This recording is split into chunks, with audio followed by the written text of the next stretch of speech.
السلام علیکم ورحمۃ اللہ وبرکاتہ. اور سب کیسے؟ ٹھیک ہے؟ تم سے اللہ آپ کو خوش رکھ، سلامت. ٹھیک ہے. ہم بستری دوران بیوی کو پستان کو چوسنا، اس کا دودھ بھی حکم ناجائز، وہ کیسے ہے؟ جائز ہے ناجائز ہے؟ بیوی کو اپنا وضو چٹوانا چوسوانا وہ جائز ہے یا ناجائز ہے؟ جی بتانا مہربانی کر کے. اللہ آپ کو خوش رکھے. آپ کو بھی اللہ تعالیٰ خوش رکھے. اس طرح کے جو سوالات ہیں اس سے پہلے بھی ہم اپنے چینل پر جوابات دے چکے ہیں، لیکن لوگ بار بار یہی سوال کرتے ہیں، اور بار بار ان کے پوچھنے کا مقصد یہ نہیں ہوتا کہ وہ لوگوں کو کسی طریقے کی شر میں مبتلا کرنا چاہتے ہیں، بلکہ اگر آپ نیتوں پر حملہ نہ کریں، نیتوں کے احوال تو رب العالمین ہی جانتا ہے، لیکن ہمیں یہ حسن ظن رکھنا چاہیے اپنے بھائیوں سے کہ وہ یقیناً دین کا علم حاصل کرنا چاہتے ہیں، اور وہ حرام سے بچ کر انہیں اسلامی حمیت اور اسلامی غیرت یہ جاننے پر مجبور کر رہی ہے. کیونکہ بہت سارے لوگ ہیں ہمارے پاکستان اور ہندوستان میں، بر صغیر میں، جو اس طرح کی باتوں کو مشکوک جنہوں نے کر دیا ہے. میں سب سے پہلے آپ کو لے کر چلتا ہوں شیخ محمد بن صالح العثیمین کی محفل میں. ان سے یہی سوال پوچھا گیا، شیخ نے کیا جواب دیا؟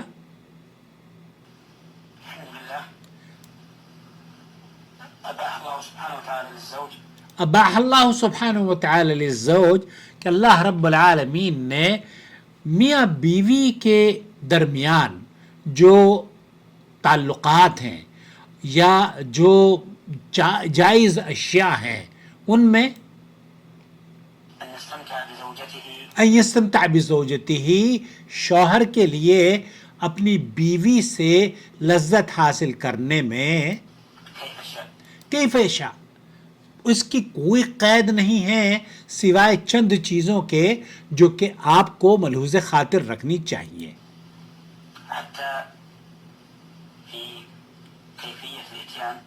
حتیٰ فی کیفیت الاتیان، عورت کے ساتھ اگر آپ ہم بستری کرتے ہیں تو کہاں سے کس طریقے سے آپ داخل ہو سکتے ہیں، کیونکہ اللہ رب العالمین نے قرآن کریم میں بالکل واضح فرما دیا ہے انا شئتم. یہاں اور سعودی عرب کی جو فتویٰ کمیٹی ہے نا، ان سے بھی یہی سوال پوچھا گیا تو وہ یہ کہتے ہیں کہ خاوند کے لیے بیوی سے کوئی بھی فائدہ اور خوش طبعی کرنا بالکل جائز ہے، صرف دبر میں دخول یعنی پاخانے والی جگہ کا استعمال اور حیض اور نفاس کی حالت میں بیوی سے جمع کرنا حرام ہے. اس کے علاوہ کچھ بھی شوہر بیوی کے ساتھ، بیوی شوہر کے ساتھ خاوند جو چاہے کر سکتا ہے، مثلا بوس و کنار کرنا، معانقہ کرنا، چھونا اور اسے دیکھنا یا اس کے جسم سے کھیلنا یا لذت حاصل کرنا جیسے چاہے. جیسے قرآن کریم میں اللہ رب العالمین نے فرمایا ہے کہ وہ تو تمہاری کھیتیاں ہیں، کھیتی سے تعبیر کیا ہے. حتیٰ کہ اگر وہ بیوی کے پستان سے دودھ بھی چوس لے تو یہ مباح استمتاع میں شامل ہوتا ہے، اور اس پر دودھ کے اثر انداز ہونے کا نہیں کچھ اثر پڑتا. کیونکہ بڑے ہونے کے بعد شخص کی رضاعت حرمت میں مؤثر نہیں ہوتی، صرف 2 سال سے پہلے ہی رضاعت کا حکم لگایا جاتا ہے، بلکہ رضاعت تو 2 برس کی عمر میں مؤثر ہوتی ہے. سعودی عرب کی جو فتویٰ کمیٹی ہے، خاوند کے لیے اپنی بیوی کے سارے جسم سے فائدہ حاصل کرنا اور کھیلنا جائز ہے جیسے میں نے عرض کیا، اور صرف دبر یعنی پاخانے والی جگہ اور حیض اور نفاس میں ہم بستری کرنا اور حج عمرے کے احرام کی حالت میں جمع کرنا حرام ہے. حلال ہونے کے بعد کر سکتا ہے. یہ فتویٰ کمیٹی ہے شیخ عبدالعزیز بن باز، شیخ عبداللہ بن خعود اور سعودی عرب کے جو بڑے بڑے علماء ہیں اس پر ان کی مہر ہے. اسی طریقے سے خاوند کے لیے بیوی کا پستان چوسنا جائز ہے، اس کے معدے میں دودھ جانے سے حرمت واقع نہیں ہوتی، اور نہ ہی وہ جو جاہلوں نے لگایا ہوا ہے نا کہ طلاق ہو جاتی ہے، ایسا بھی کچھ نہیں ہے۔ بہرحال بڑے شخص کی رضاعت مؤثر نہیں ہوتی، کیونکہ مؤثر رضاعت تو دودھ چھڑانے سے قبل 2 برس کی عمر میں 5 یا اس سے زائد رضاعت دودھ پینا ہے۔ 5 سے زائد ہے، ہمارے یہاں تو 1 مرتبہ دودھ پی لے تو مولوی صاحب کہہ دیتے ہیں کہ یہ آپ کی بہن ہو گئی ہے۔ بہت سارے کیسز میرے پاس آتے ہیں، میں ان سے کہتا ہوں اگر آپ کو اس پر تفصیلی گفتگو کرنی ہے یا فتویٰ درکار ہے تو آپ چینل کی فیس پے کر دیجئے، ہم آپ کو تحریری طور پر بھی لکھ کر دے دیں گے۔ اور رہا مسئلہ بیوی سے وہ استمتاع اور فائدہ حاصل کرنا جو ممنوع نہیں ہے، تو اس کے متعلق اہل علم نے یہ کہا ہے کہ ابن قدامہ یہ کہہ دیں کہ دخول کے بغیر آپ بیوی کی پچھلی شرمگاہ کے ساتھ لذت حاصل کرنے میں کوئی حرج نہیں ہے۔ دخول کے علاوہ، یہاں یہ بات واضح سمجھ لیجئے، کیونکہ بہت سارے لوگ ہیں وہ اس سوال کو سمجھنا چاہتے ہیں کہ کیا ہم سرینوں کے ساتھ لذت حاصل کر سکتے ہیں، دبر سے کھیل سکتے ہیں، لذت حاصل کرتے ہیں پچھلی شرمگاہ سے؟ تو یہاں ابن قدامہ رحمۃ اللہ علیہ کہتے ہیں کہ کوئی حرج نہیں ہے، بلکہ اہل علم کا اس سلسلے میں جہاں حرمت ہے وہاں حرمت ہے۔ دخول کے لیے تمام اہل سنت والجماعت قائل ہیں کہ یہ جائز نہیں ہے، البتہ کیونکہ سنت نبویہ میں دبر کی حرمت وارد ہوئی ہے اور وہ اس میں مخصوص ہے، خاص ہے کہ آپ دخول نہیں کر سکتے دبر میں، اور اس لیے کہ یہ گندگی کی بنا پر حرام کیا گیا ہے، اور یہ دبر یعنی پاخانے کرنے والی جگہ ہے، اس کے ساتھ خاص ہے، اس لیے حرمت بھی اس کے ساتھ خاص ہوتی ہے۔ اور الکاسانی رحمۃ اللہ علیہ کہتے ہیں کہ صحیح نکاح کے احکام میں عورت کو زندگی میں سر سے لے کر پاؤں تک دیکھنا اور چھونا شامل ہے، کیونکہ وطی اور جماع تو دیکھنے اور چھونے سے بھی اوپر ہے، اس لیے جماع اور وطی کے حلت دیکھنے اور چھونے کے لیے یہاں بہت سارے لوگ ہیں ہمارے سابقہ مذہب میں وہ یہ کہتے ہیں کہ دیکھ بھی نہیں سکتے آپ۔ بہرحال ابن عابدین کہتے ہیں ابو یوسف نے ابو حنیفہ سے دریافت کیا کہ کوئی شخص اپنی بیوی کی شرمگاہ کو چھوئے اور بیوی خاوند کی شرمگاہ کو چھوئے تاکہ اس میں حرکت پیدا ہو تو کیا اس میں کوئی حرج نہیں؟ انہوں نے جواب دیا نہیں، مجھے امید ہے اس میں اجر عظیم ملے گا۔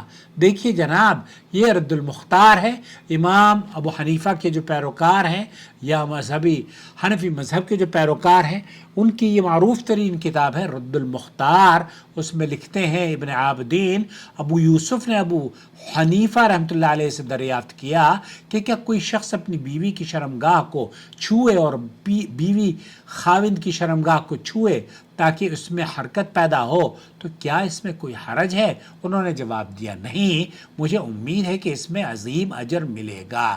اب اگر یہی بات آپ کو حنفی مذہب کی کتاب کہے تو یہ ہمارے جو بیٹھے ہوئے نا ایک صاحب بابا حافظ صاحب، وہ ان پر بڑا گراں گزرتا ہے کہ ہمیں آپ یہ سکھا رہے ہیں۔ میرے بھائی، آپ کی کتاب سکھا رہی ہے، حنفی مذہب کی کتاب سکھا رہی ہے، اب یہ تو الگ بات ہے کہ ہم آپ تک پہنچا رہے ہیں۔ چلیے آگے خوش ہو جائیے۔ اور نبی کریم صلی اللہ علیہ وسلم نے اس مباح کو بیان کرتے ہوئے حائض عورت کی فرج میں دخول اور جماع کی حرمت بیان کرتے ہوئے اس کے علاوہ باقی جسم کو مباح قرار دیا، جو کہ حیض کی حالت کے علاوہ باقی حالت میں مباح ہونے کے لیے زیادہ واضح ہے۔ اور شیخ محمد بن صالح العثیمین وہ یہ کہتے ہیں کہ وَيَسْتَمْتَعْ بِمَا دُونَهُ، یعنی آدمی حائضہ عورت سے فرج کے علاوہ باقی جسم کے تمام حصوں سے فائدہ اٹھا سکتا ہے، اس لیے ازار یعنی چادر کے اوپر اور نیچے سے فائدہ حاصل کرنا بھی جائز ہے۔ جب رسول اکرم صلی اللہ علیہ وسلم سے بہرحال یہاں ہم اس ٹاپک کو زیادہ نہ طول دیتے ہوئے صرف یہ آپ تک پہنچانا چاہتے ہیں جو آپ نے 2 سوال کیے ہیں، وہ پہلے سوال کا بھی واضح جواب آپ کے اس ویڈیو میں نے ریکارڈ کر دیا ہے، اور دوسرے سوال کا جواب بھی کہ حرمت کی صرف اللہ اور اس کے رسول صلی اللہ علیہ وسلم سے جو بات ثابت ہے وہ حیض میں آپ اپنی بیوی کے دخول نہیں کر سکتے شرمگاہ میں. اسی طریقے سے اس کی حیض کے ایام کے علاوہ اس کی دبر میں پچھلی شرمگاہ میں داخل نہیں کر سکتے. البتہ اس کے علاوہ بوس و کنار کرنا اور چھونا کھیلنا اور لذت حاصل کرنا، ہاتھ پھیرنا یا اس کو دیکھنا، یہ ساری کی ساری باتیں استمتاع میں شامل ہیں. اور امام ابو حنیفہ رحمۃ اللہ علیہ کے نزدیک تو اگر وہ لذت حاصل کرتا ہے تو یہ تو بڑا اجر عظیم ہے میرے بھائی. اب آپ حنفی بھائیوں کو ہمارے بہت ساری فکر لگی رہتی ہے اور وہ محمد عاقل کی ویڈیوز پر بڑی تنقید کرتے ہیں. تنقید امام ابو حنیفہ کے اوپر کوئی نہیں کرے گا. کیوں؟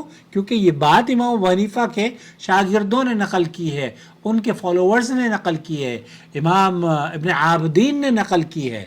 امام ابن عابدین مولانا ہمارے قاری احمد الدین حفظہ اللہ فرمایا کرتے تھے کہ ابن عابدین بڑا عجیب و غریب نام ہے. ابن عابدین بہرحال بہت سارے اللہ کے بندوں کا بیٹا. اللہ تعالیٰ بہرحال جو علماء زندہ ہیں ان کی حفاظت فرمائے اور جو اس دنیا سے چلے گئے ان کی قبر کو اللہ جنت کا باغ بنائے. السلام علیکم ورحمۃ اللہ وبرکاتہ. پلیز آپ کو ہماری رائے سے اختلاف ہو سکتا ہے لیکن جو قرآن و سنت پر مبنی باتیں ہیں اس سے اختلاف کریں گے تو بہرحال اللہ آسانی فرمائے آپ کے لیے.